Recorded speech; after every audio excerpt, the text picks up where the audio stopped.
Hello and welcome to Raihana's life and bite. একটা নতুন ভিডিওতে আপনাদের সবাইকে ওয়েলকাম। আশা করছি আপনারা সবাই ভীষণ ভালো আছেন আর আমিও ভীষণ ভালো আছি। এই যে আমি এই ফুলকপি দিয়ে মাংস রান্না করেছিলাম, সেটা আমি শর্টসে আপলোড করেছিলাম আর বলেছিলাম সাবস্ক্রাইব করে আমার পাশে থাকবেন যাতে পুরো ফুল ভিডিওটা আপনারা আমার চ্যানেলে দেখতে পারেন।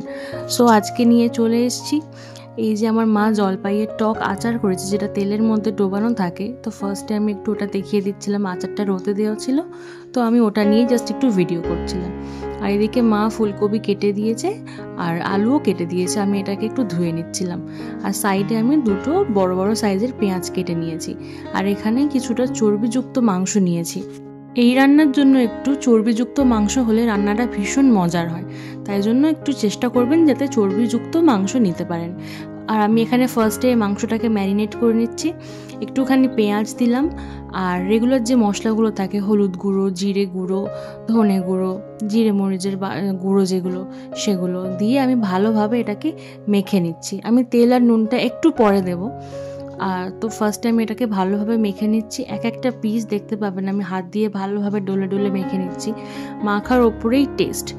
এর যত ভালোভাবে আপনি ম্যারিনেট করবেন এবং রেখে দিতে পারলে তো খুবই ভালো। তো যাই হোক, আমি সেদিন খুব একটা বেশিক্ষণ রাখতে পারিনি, যেহেতু আমার একটু তাড়া ছিল, তাই জন্য আমি তাড়াতাড়ি করে 10-15 মিনিট রেখে আবার রান্না করতে বসিয়ে দিচ্ছি। এরপরে আমি প্রেশার কুকার নিয়েছি। প্রেশার কুকারে একটু বেশি করে পানি দিয়েই সিটি মেরে নিতে হবে। আর খেয়াল রাখতে হবে যেন পানিটা একটু বেশিই থাকে। এই পানিটাই পরে আমি মাংসটা কষার সময় আস্তে আস্তে দেবো আর কষতে থাকবো। নর্মাল পানি যদি দরকার লাগে দিতে পারেন, কিন্তু এই পানিটা দিয়ে কষতে থাকলে বেশ ভালোই হয়। তো আমি 4-5টা সিটি দিয়ে নামিয়ে নিয়েছি। আর পিছন দিকে আমাদের এই যে মাটির উনুনগুলো তৈরি করা আছে, বেসিক্যালি এটা আমার নানি যখনই আসে উনি ঠিকঠাক করে দিয়ে যায়। আমার মা মাটির উনুনের সেরকম কোনো কাজবাজ পারে না। আর এটা মেইনলি আমাদের করা হয় শীতকালে, কারণ এই সময় পিঠে পুলির ভীষণভাবে সিজন থাকে, সবাই বিভিন্ন রকমের পিঠে পুলি খায়। আর পিঠে পুলি তো মাটির উনুনে ছাড়া ভালো হওয়া পসিবল না, সেরকম গ্যাসে ওভেনে তো ভালো হয় না। ওই জন্য নানি এবারে এসে এটাকে ভালোভাবে ঠিক করে দিয়ে গেছিলো। আর কোনো রান্নাবান্না আমাদের সেরকম হয় না। তো এই হঠাৎ করেই আমার ইচ্ছে হলো, আমি মাকে বললাম চলো চুলোতে গিয়ে রান্না করি, সেই তো বেকার পড়ে আছে, কবে পিঠে বানাবে তারপরে হবে। তো মা বললো ইচ্ছা হচ্ছে যখন কর, সবাইকে দেখি আমি ইউটিউবে ভিডিও ছাড়তে, তো আমারও ইচ্ছা হলো একটু করলাম তাই জন্য। তো ফার্স্ট আলুগুলো একটু সামান্য ভেজে নেব। আমি আলুগুলো দিয়ে ওতে একটু নুন দিয়েছি, নিয়ে হালকা করে ভেজে নিয়েছি। আর তারপরে আমি এর মধ্যে ফুলকপি দিয়ে দিচ্ছি। ফুলকপি দেওয়ার পর আমি একটু সামান্য নুন দেব আর একটু হলুদ গুঁড়ো দেবো। আর ফুলকপি দিয়ে বেশিক্ষণ ভাজা যাবে না, কারণ ফুলকপি দিয়ে যদি বেশিক্ষণ ভাজি আরও শক্ত হয়ে যাবে আর সেদ্ধ হতে অনেকটা টাইম লেগে যাবে। তাই জন্য হালকাভাবে ভেজে একটু যখন দেখবেন গায়ে একটু ব্রাউন ব্রাউন মতো হয়ে গেছে, সেই সময় ফুলকপিটা ভেজে নামিয়ে নিতে হবে।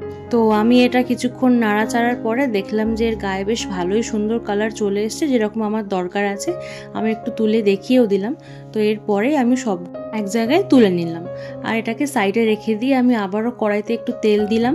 পর্যাপ্ত পরিমাণে তেল যতটা আপনারা দিতে চান সেরকম অনুযায়ী আপনারা দেবেন, যতটা আর কি ভেজিটেবলস আছে, মাংস আছে সেরকম। আর বাকি যে গরম মশলাগুলো থাকে সেগুলো আমি দিয়ে দিলাম। 2টো এলাচ দিয়েছিলাম, 2টো লবঙ্গ দিয়েছিলাম, 2টো কাঠ দিয়েছিলাম আর একটু তেজপাতা, 2টো তেজপাতা আমি নিয়েছিলাম। তো সেটাকে মাঝখান দিয়ে কেটে দিয়েছিলাম, কারণ একটু মাঝখান দিয়ে কেটে দিলে নাড়তে চাড়তে সুবিধা হয়। আর ফুলকপি দিচ্ছি যেহেতু, ওই জন্য একটু জিরে দিয়েছিলাম, একটু বেশি করে জিরে দিলাম।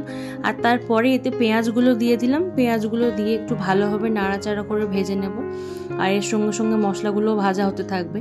তারপরেই আমি এর সঙ্গে পেঁয়াজটা ভাজা কিছুক্ষণ হয়ে গেলে আদা রসুন বাটা দিয়ে দেবো আর সাথে সাথেই দিয়ে দেবো টমেটো।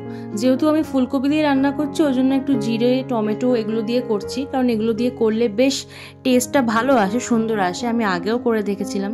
আর এবছর এটা ফার্স্ট টাইম রান্না করছি ফুলকপি দিয়ে মাংস। প্রত্যেক বছরই রান্না হয়, এবছর আমার হাত দিয়ে এটা ফার্স্ট টাইম হলো।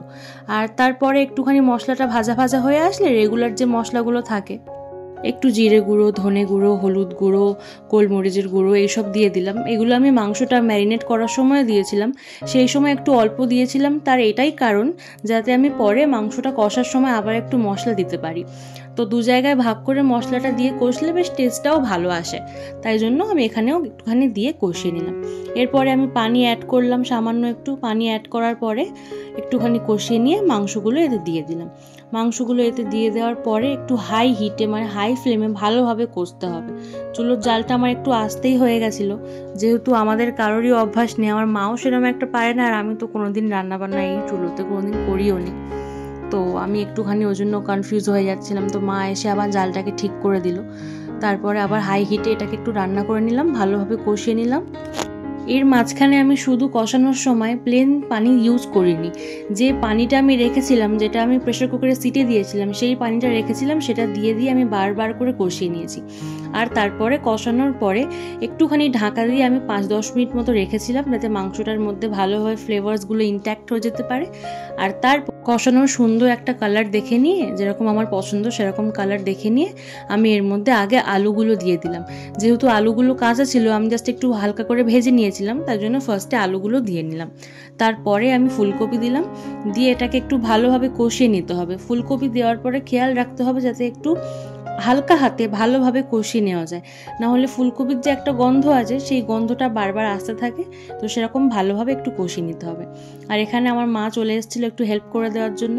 আসলে আমি মাটির উনুনে কোনোদিন রান্না করিনি, তো তাই জন্য ঠিক জাল দিয়ে রান্না করতে আমি ঠিক করে পারছিলাম না, তাই জন্য মা শেষের দিকে বললো, আয় তুই উঠে আয়, শেষটুকু আমি করে দিচ্ছি। তো উনি আমার হেল্প করলো। এই যে তারপরে পানি দিয়ে পানিটা হালকা একটু টেনে যাওয়ার পরে উনি জিরে মরিচ দিয়ে ওপর থেকে নামিয়ে নিল।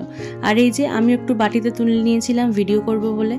তো আজকের ভিডিওটা এই অবধি থাকবে, আবার দেখা হবে অন্য কোনো রেসিপির সঙ্গে।